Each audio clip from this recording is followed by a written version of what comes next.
Sunita Williams की वापसी कब, कैसे और किससे धरती पर लौटेंगे? अंतरिक्ष में फंसे सुनीता विलियम्स और बुच विल्मोर की धरती पर वापसी इस साल नहीं होगी। नासा का कहना है कि अगले साल फरवरी में दोनों अंतरिक्ष यात्रियों के लौटने की उम्मीद है।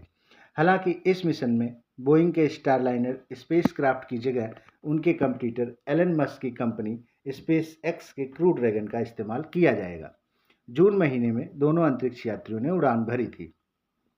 अंतरिक्ष यात्री सुनीता विलियम्स और बुच विल्मोर अगले साल फरवरी में अंतर्राष्ट्रीय अंतरिक्ष स्टेशन से धरती पर लौटेंगे। यह ऐलान नासा के प्रमुख विल नेल्सन ने किया। दोनों अंतरिक्ष यात्री इसी साल जून महीने में बोइंग के स्टारलाइनर कैप्सूल से जैसे तैसे अंतर्राष्ट्रीय अंतरिक्ष स्टेशन पहुंचे थे। दरअसल स्टारलाइनर के 28 थ्रस्टर में से 5 खराब हो गए थे। इस वजह से हीलियम का रिसाव शुरू हो गया था। बोइंग के खराब स्टारलाइनर की वजह से सुनीता विलियम्स और बुच विल्मोर की पृथ्वी पर वापसी नहीं हो पा रही है। अब नासा बोइंग की प्रतिद्वंदी कंपनी स्पेस एक्स के क्रू ड्रैगन को अंतर्राष्ट्रीय स्पेस स्टेशन भेजेगा। इसकी 4 में से 2 सीटों को सुनीता विलियम्स और बुच विल्मोर के लिए खाली रखा जाएगा। उम्मीद है कि स्पेस एक्स के स्पेसक्राफ्ट से अगले साल फरवरी में दोनों अंतरिक्ष यात्रियों की वापसी हो जाएगी। 5 जून को सुनीता विलियम्स और बुच विल्मोर ने स्टारलाइनर से उड़ान भरी थी। दोनों अंतरिक्ष यात्रियों को 8 दिनों तक अंतर्राष्ट्रीय अंतरिक्ष स्टेशन पर रुकना था, मगर लॉन्च होने के 24 घंटे के भीतर ही स्टारलाइनर में खराबी आना शुरू हो गई। इसी खराबी की वजह से दोनों अंतरिक्ष यात्री वहां फंस चुके हैं। अब नासा इसी महीने यानी सितंबर 2024 में ही स्पेस एक्स के क्रू ड्रैगन को लॉन्च करेगा। इसी स्पेस क्राफ्ट की मदद से दोनों अंतरिक्ष यात्री धरती पर लौटेंगे। स्टारलाइनर बिना चालक दल के अंतर्राष्ट्रीय अंतरिक्ष स्टेशन से अलग हो जाएगा और अंतरिक्ष यात्रियों के साथ ही पृथ्वी पर लौटने की कोशिश करेगा।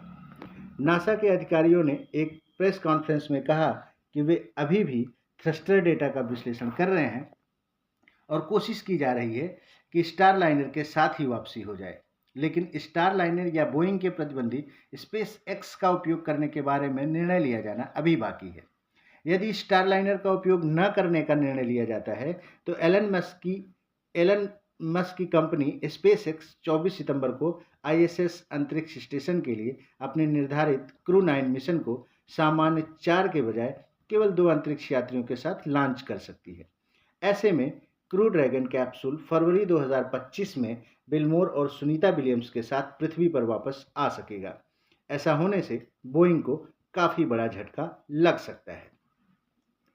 आप सोच रहे होंगे कि अभी फरवरी में जब दोनों की वापसी होगी तो जिनको 2 महीने से ज़्यादा समय बीत चुका है और फरवरी 2025 तक उन्हें स्पेस में करीब 250 दिन और बिताने होंगे।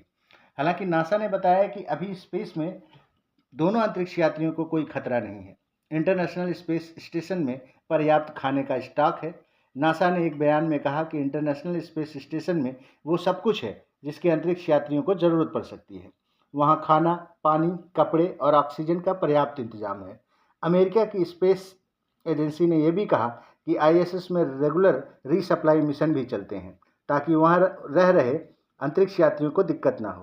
कार्गो स्पेसक्राफ्ट से नियमित तौर पर खाना, पानी, फ्यूल और बाकी चीज़ों की सप्लाई की जाती है। नासा ने बताया कि अंतरिक्ष यात्रियों के लिए जरूरी सामान लेकर हाल ही में 2 कार्गो स्पेसक्राफ्ट आईएसएस पहुंचे थे।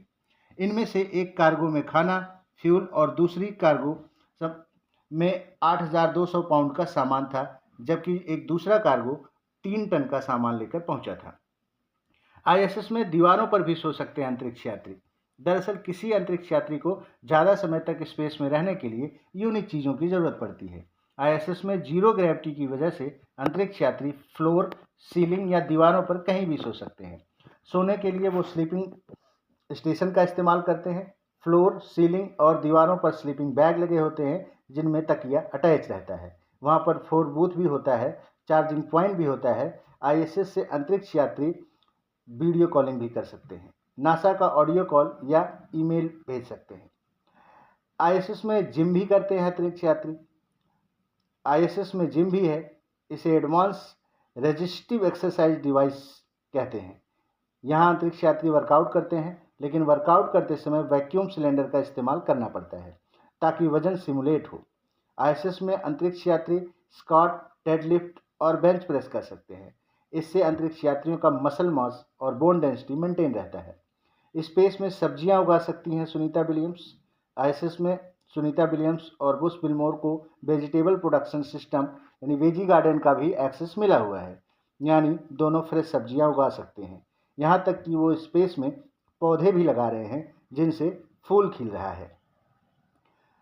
आपको जानकारी कैसी लगी कमेंट करके ज़रूर बताइएगा। मिलते हैं एक अगले वीडियो में नई जानकारी के साथ। तब तक के लिए आप सभी का आभार और धन्यवाद।